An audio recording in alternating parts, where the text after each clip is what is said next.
கேப்டனை மிஞ்சிய சண்முக பாண்டியன் என்ன செய்தார் தெரியுமா?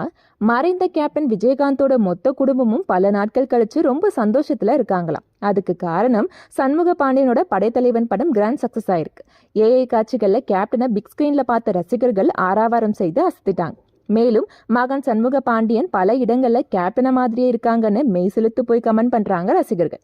இப்படிப்பட்ட சந்தோஷமான சூழ்நிலையில தான் மேலும் ஒரு நல்ல விஷயம் செய்திருக்காரு சண்முக பாண்டியன். அதாவது தன்னோட அடுத்த படமான கொம்பு சிவி படக்குழுவினருக்கு பிரியாணி விருந்து வச்சு அசத்திருக்கார்.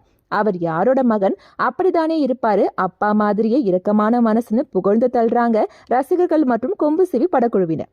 பொன்ராமன் டைரக்ஷன்ல சண்முக பாண்டியன், புதுமுகம் தார்னிகா மற்றும் முக்கியமான கேரக்டர்ல சரத்குமார் நடிச்சிருக்க படம் கொம்பு சிவியோட படப்பிடிப்பு முடிஞ்சிருக்கு.